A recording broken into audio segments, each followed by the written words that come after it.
Meus amados e meus queridos irmãos, nós estamos de volta para trazermos mais um comentário da nossa Escola Bíblica Dominical.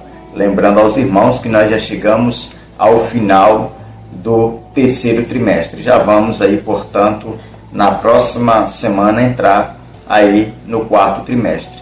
E a lição de hoje é a última lição de número 13, e é subordinada aí ao tema Vivendo uma Vida Santa, com base no capítulo 18 até o 27 do livro de Levítico.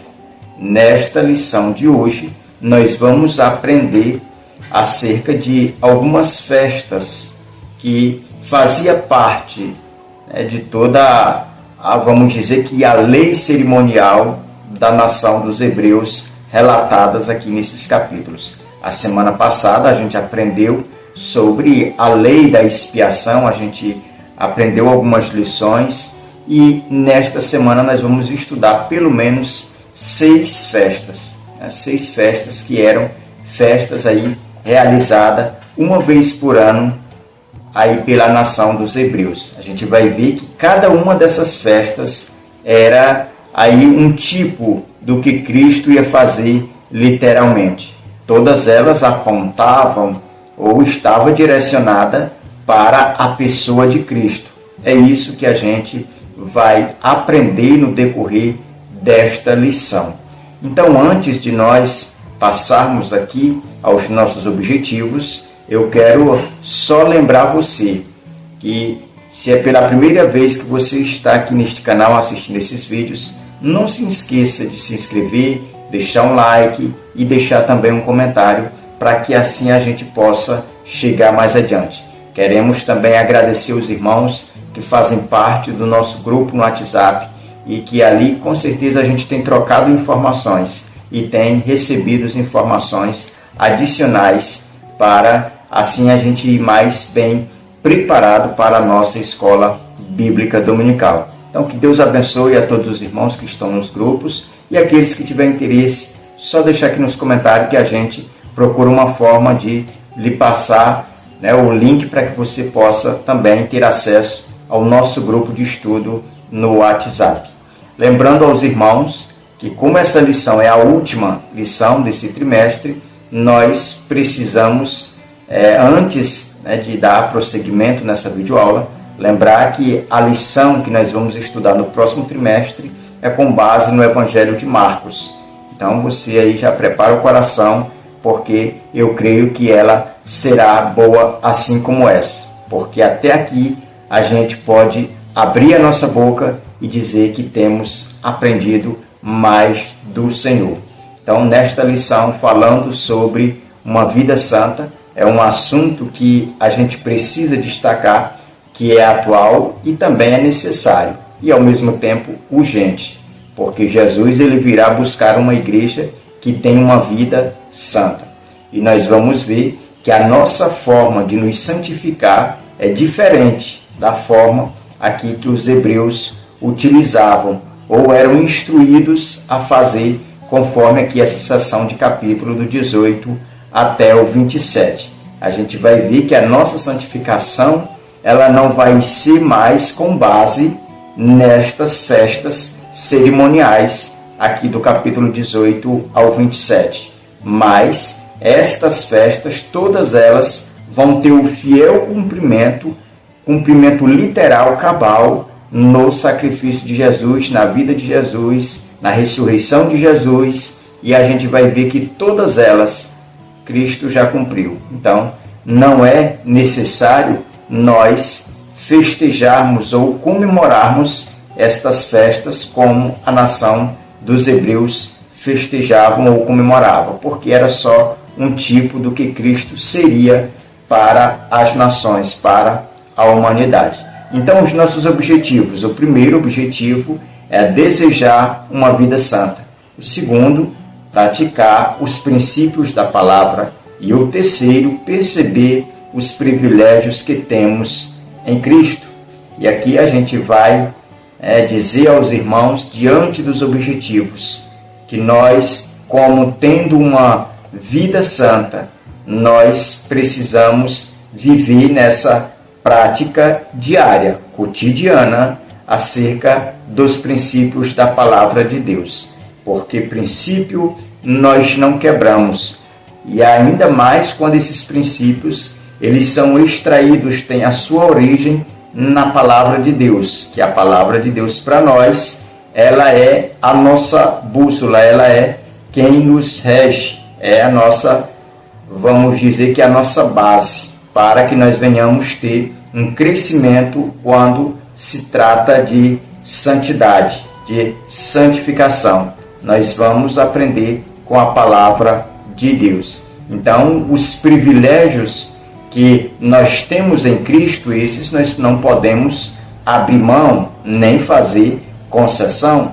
É isso que a gente precisa deixar bem claro diante dos nossos alunos, que nós, como servos de Deus, nós temos que entender que esses privilégios, eles não são meritórios, não é pelo nosso esforço, não é com base nos nossos atos, não é porque nós somos bonzinhos, mas é pela graça e a misericórdia de Deus na pessoa de Jesus. Então, esses privilégios, eles só foram alcançados ou possíveis porque Jesus decidiu nos escolher, decidiu nos amar, decidiu se entregar para que nós tivéssemos vida e vida com abundância. É isso que a gente precisa destacar. Nós vamos agora ao nosso textual, que se encontra aqui em Levítico, capítulo de número 19 e o versículo de número 2, que diz: Fala a toda a congregação dos filhos de Israel e diz-lhes: Santos sereis, porque eu, o Senhor vosso Deus, sou santo. Perceba que aqui no versículo 2 do capítulo 19 é o Senhor falando a toda a congregação de Israel, pedindo apenas uma característica: que eles se apresentem como pessoas consagradas, como pessoas separadas, como um grupo, como uma comunidade, como uma sociedade seleta. A gente vai ver que o que Deus pede é o que Ele tem, que é santidade. Então, o que Deus está instruindo a Moisés dizer aos filhos de Israel é que eles vivam nessa prática de santidade todos os dias. Todos os dias, ao levantar, eles tinham que levantar como santos, eles tinham que andar como santos, eles tinham que pensar como santos. Então, essa nação era ou tinha que ser santa em toda a sua forma de viver. Seja no campo, seja em casa, seja no templo, aonde quer que estivesse, eles tinham que se apresentar ou serem conhecidos como pessoas santas. E é esse mesmo mandamento, é esse mesmo estatuto que ainda está diante da igreja, que nós devemos, como igreja, nos apresentarmos como pessoas separadas por Deus para representá-lo aqui nesta terra. Então nós, como igreja, precisamos demonstrar esta santidade diante do mundo de trevas, diante dos filhos das trevas. Nós precisamos nos mostrar como filhos da luz. Por isso que nós temos o Espírito Santo de Deus, é para fazermos essa diferença. Nossa verdade prática, ela diz: os padrões e normas entregues aos israelitas visavam formar um povo distinto e separado das demais nações. Então, nesta lição de hoje, a gente vai ver as leis diversas, mas o primeiro ponto da nossa lição, e antes eu preciso dar uma pincelada na nossa introdução, porque o comentarista ele vai iniciar falando aqui na nossa introdução, que assim como as pessoas ou os hebreus receberam essas, vamos dizer que essa bênção de Deus, de serem escolhidos, de serem chamados, eles também tinham algumas responsabilidades, né, de dar esse testemunho acerca da escolha de Deus, ou de se manter na presença de Deus sem pecar, sem fazer coisas erradas. Então, a nossa introdução, ela nos fala ou nos dá essa ideia de que se nós recebemos o poder de Deus para sermos novas criaturas, nós temos responsabilidades. Nós precisamos estar vivendo como pessoas que tenham esse objetivo de testemunhar que nós somos novas criaturas, de que nós somos consagrados ao Senhor. É isso que a gente precisa destacar. Primeiro ponto, leis diversas. Nesse ponto, nós vamos ver acerca da vida sexual dos hebreus. É com base aqui no capítulo 18 e o capítulo 19, verso de número 13. Então, a gente vai ver que a questão da vida sexual da sociedade hebreia da época era uma vida que era marcada pelos princípios que o próprio Deus deu ou instituiu através de Moisés. Era relações heterossexual, que é uma relação entre um homem e uma mulher. E só era para acontecer dentro do casamento. Não podia acontecer fora e nem antes do casamento, mas no casamento. E quando a gente olha atenta para essas informações aqui acerca da vida sexual desta nação dos hebreus, e a gente faz um contraste com a de hoje, a gente vai ver que essa de hoje está fora desses parâmetros. E é por isso que eu disse que essa lição ela é necessária para os nossos dias. Lembrando também que quando se trata de vida sexual, está inteiramente ligado, a toda e qualquer prática, que aconteça nesses parâmetros.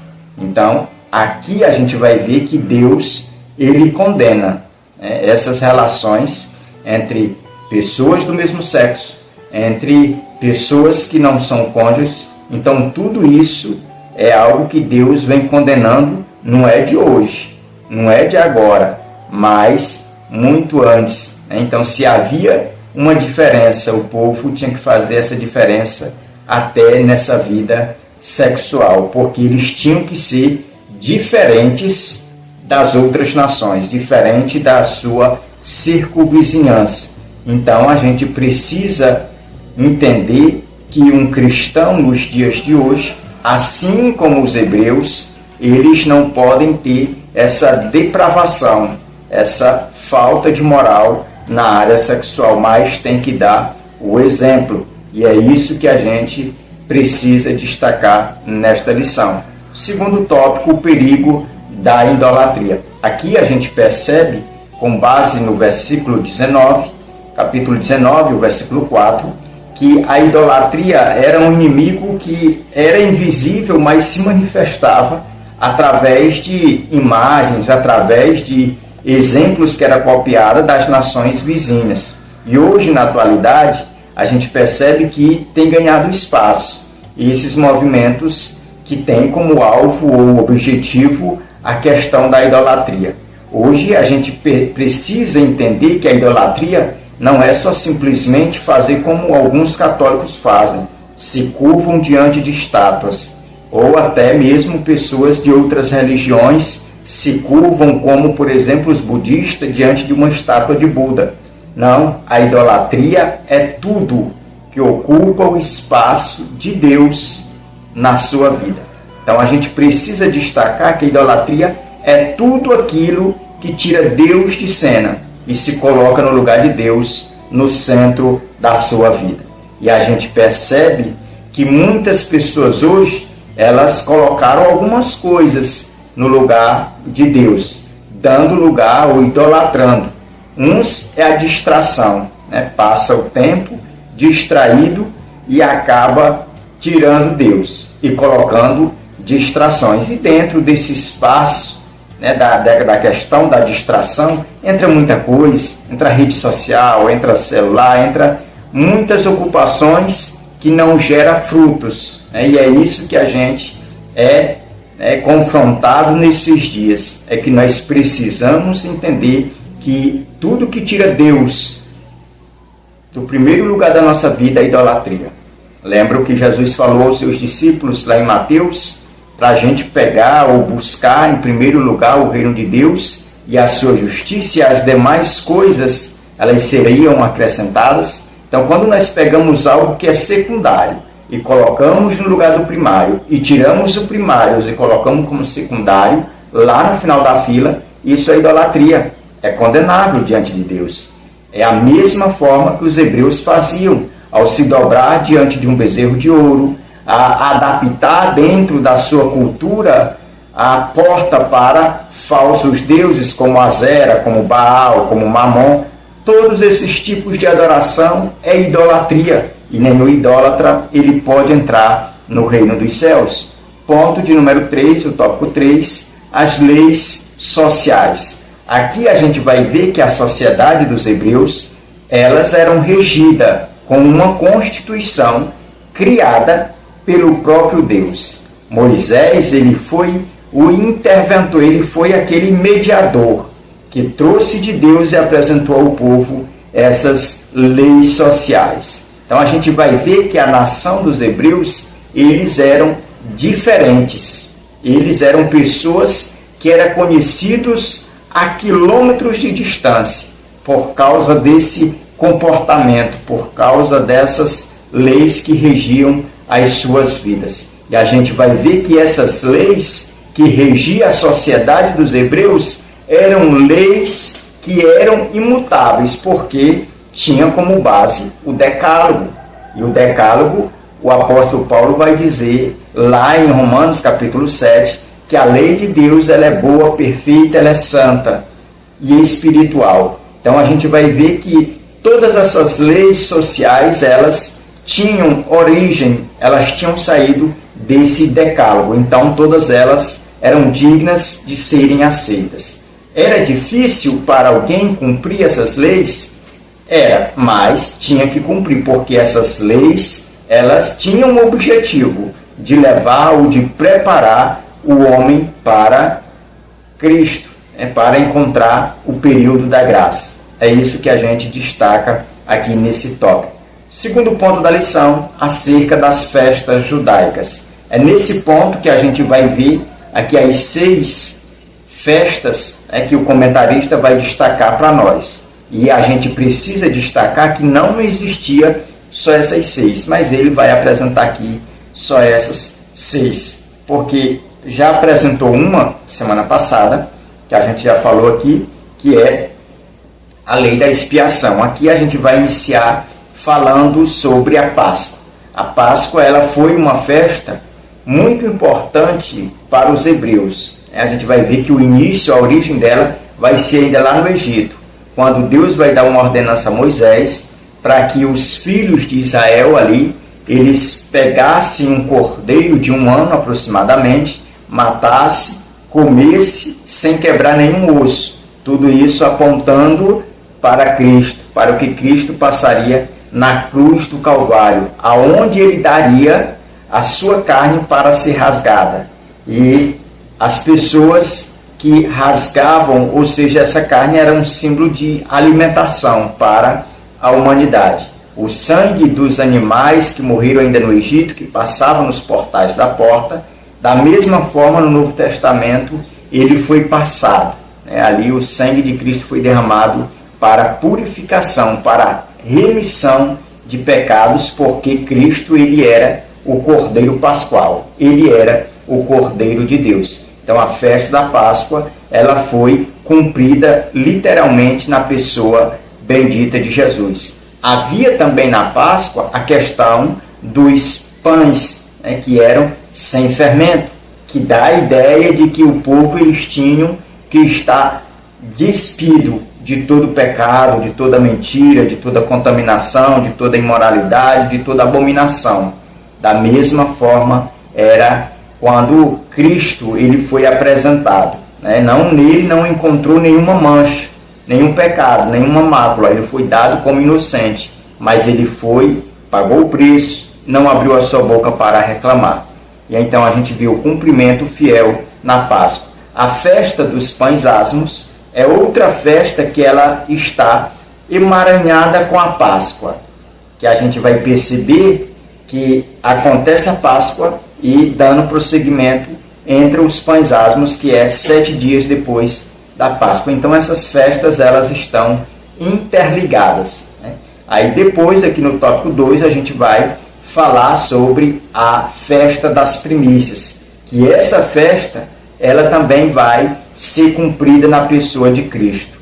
Quando era comemorada essa festa das primícias, era a festa aonde os hebreus eles plantavam, colhiam, e aí eles pegavam aqueles primeiros frutos e apresentavam ou dava um culto de gratidão a Deus, né? Oferecia ali no tabernáculo, levava ao sacerdote essa festa de cereais, essa oferta de cereais, que era comemorado aí a festa das primícias, reconhecendo que Deus, quem fazia os seus bens ou as suas posses prosperarem, né? A sua roça ali ir para frente, os cereais, tudo isso dando a ideia e tirando de cena a falsa ideia de que os deuses dos cananeus é que abençoavam, mas era o nosso Deus. Então a gente vai ver que essa festa das primícias, ela também vai ter fiel cumprimento em Cristo. Quando Cristo ele vai morrer, vai ressuscitar, e ele vai ser a primícia dos que vão ressuscitar e vai permanecer vivo para todo sempre. Lembra que quando Jesus ele morre, os sepulcros se abrem e alguns santos entram na cidade santa? Mateus relata isso no seu evangelho. A gente percebe ali que era as primícias, as festas das primícias, tendo fiel cumprimento. Então essa festa, quando a Bíblia vai dizer, e a gente vai ver que Paulo vai falar em Efésios, que ali Jesus, quando ele morre, ele vai e pega o Hades, ou pega ali aquela sala ou antessala onde fazia a divisão dos santos e dos pecadores, porque era só aquele abismo, conforme a gente lê a parábola lá do rico e Lázaro. Eles viviam no mesmo lugar, na mesma região, mas o que diferenciava era esse abismo. Então Cristo, quando ele morre, que ele ressuscita, ele vai lá, pega esse lugar que é o seio de Abraão e leva para o céu, para o debaixo do trono de Deus, a presença de Deus, um lugar celestial. Então a gente vai ver que essa é um retrato dessa festa das primícias, é um cumprimento dessa festa das primícias. E a festa de Pentecoste, a gente precisa destacar que é 50 dias depois da Páscoa. Então, nesse período aqui, dessa festa de Pentecoste, a gente precisa entender que foi cumprido na inauguração da igreja, quando o Espírito Santo, outro Consolador, ele vai descer e vai habitar sobre o povo de Deus, sobre a igreja. Então, era também o fiel cumprimento dessa festa de Pentecoste. E a quinta festa é as trombetas. Essa ainda não aconteceu literalmente, ela vai acontecer, que é o que nós aguardamos, que é o soar da última trombeta, para que a igreja ela seja agora, né, arrebatada, e cumpra-se também essa festa de uma forma coletiva para toda a igreja, para toda a humanidade, para todo o povo. E a festa dos tabernáculos era uma festa que o povo dos hebreus faziam, comemorava todo ano, porque eles traziam a lembrança que lá no Egito eles eram escravos e eles viviam em cabanas. Depois que saíram do Egito, no deserto foi da mesma forma, eles foram habitando em tendas. Então, quando eles iam comemorar essa festa em Jerusalém, eles vinham de regiões como, por exemplo, da Galileia, que era muito distante, e eles passavam esse período dessa festa habitando em tendas, para lembrarem aqui o período que eles estiveram no Egito e o período que eles estiveram como peregrino rodeando ali no deserto, né, até tomar posse da terra prometida. E isso, no sentido espiritual, a gente precisa destacar que isso aqui aponta para Apocalipse, quando a igreja não mais será como é hoje, porque hoje nós temos Deus habitando em nós. Nós vemos que o Espírito Santo veio do céu para habitar em tendas, em tabernáculo humano que somos nós. Mas haverá um dia em que nós seremos tomados dessa terra e iremos habitar com o Senhor. E a Bíblia vai dizer que lá nós o veremos face a face, assim como Ele é. É lá que vai dar esse fiel cumprimento aqui cabal, né? Sem restar mais nada. Porque a festa dos tabernáculos, como a festa das trombetas, elas têm se cumprido mais em etapas, mas não se cumpriram ainda por completo, como, por exemplo, é a questão da salvação. A salvação, a gente sabe que ela é cheia de estágios. E o último estágio ainda não aconteceu da salvação, que é a glorificação, o último processo da salvação, que é quando a Bíblia vai dizer que nós vamos ter os nossos corpos transformados. Então, da mesma forma, essas duas festas aqui, as trombetas e os tabernáculos, elas se cumpriram parcialmente, mas plenamente, de uma forma plena, ainda não se cumpriu. Vai se cumprir com o arrebatamento da igreja. E o último ponto da nossa lição: obediência gera bênção. Perceba que esse ponto é com base no capítulo 25 de Levítico, até o verso 8, e aqui no capítulo 26, até o verso 13. Então a gente vai ver que essa obediência, ela vai gerar bênçãos. E o primeiro tópico vai falar o amor ao próximo. A gente precisa entender que esse povo, ele precisava ser diferente dos demais. Então, como eles precisavam ser diferente dos demais, eles precisavam ter um cuidado com os seus próximos. Precisava ter um cuidado com as viúvas, com os órfãos e com os estrangeiros. Porque a gente vai ver que Deus vai refrescar a memória de todo esse povo. Vai lembrar que eles eram também estrangeiros lá no Egito. E da mesma forma eles tinham que agir aqui. Eles não poderiam perseguir, deixar passar fome nenhum estrangeiro, mas tinha que cuidar, tinha que expressar esse amor ao próximo. Então, não existe vida cristã sem esse cuidado dispensado sobre o nosso próximo. Da mesma forma que nós dizemos que amamos a Deus, nós devemos aqui expressar esse amor em obras para com o nosso próximo. É isso que nós somos ensinados e exortados aqui nesse ponto. Segundo tópico, ano de descanso e jubileu. A gente vai ver que essa sociedade, aqui desde o princípio, eles foram ensinados a descansar no sétimo dia, a dar descanso para a terra a cada 7 anos e fazer aqui um descanso geral, que era conhecido como o jubileu. Então a gente vai ver que eles vão acabar ignorando, deixando de lado essas ordenanças. E esse vai ser o motivo de toda a nação de Israel ir ao cativeiro, ser levada, para que a terra descanse 70 anos. A gente vai ver que o período que o povo vai permanecer lá no cativeiro da Babilônia é 70 anos. Então a gente vai ver que é para cumprir, ou para eles pagar essa dívida que eles tinham ignorado, que era dar descanso para a terra. Eles ignoravam, porque eles não confiavam em Deus. Eles queriam ter e mais ter, e aí plantavam e não queria saber de dar descanso para a terra. E a gente vai ver que Deus, ele vai ser justo. Ele é justo e ele vai aplicar a sua justiça, dando aqui esse descanso para a terra. E o terceiro tópico, bênçãos da obediência. Esse terceiro tópico a gente precisa destacar, que é com base no capítulo 26, a gente vai ver que essas bênçãos, elas vão ser alcançadas devido à obediência. Muitas pessoas às vezes acham que a obediência não leva a lugar nenhum, leva à humilhação, mas aqui a gente aprende que quando nós obedecemos a Deus, quando nós estamos subordinados à autoridade divina, há sempre bênçãos do céu. É como se a gente estivesse se precavendo do mal, porque quem está restrito nesse caminho de obediência a Deus, essa pessoa, ela está debaixo da proteção de Deus. Assim como esse povo aqui do texto, eles decidiram, pelo menos essa geração que ouviram em primeira mão, eles obedeceram a Deus. E a gente vai ver que o fruto da desobediência, Deus cobra. A gente vai ver que Arão, ele não vai entrar na terra prometida, Miriam não vai entrar, Moisés não vai entrar, nenhum daqueles que saíram lá do Egito, acima de 20 anos, entraram, porque eles, em algum momento da história, da vida deles, eles desobedeceram, a não ser Caleb e Josué, que permaneceram firmes.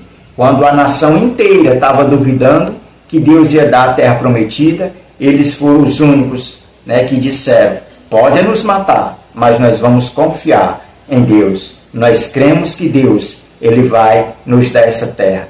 E a gente vai ver que Deus vai honrar a fé daqueles dois homens, possibilitando aí que eles entrassem na terra e vivessem ali os seus últimos dias na terra prometida.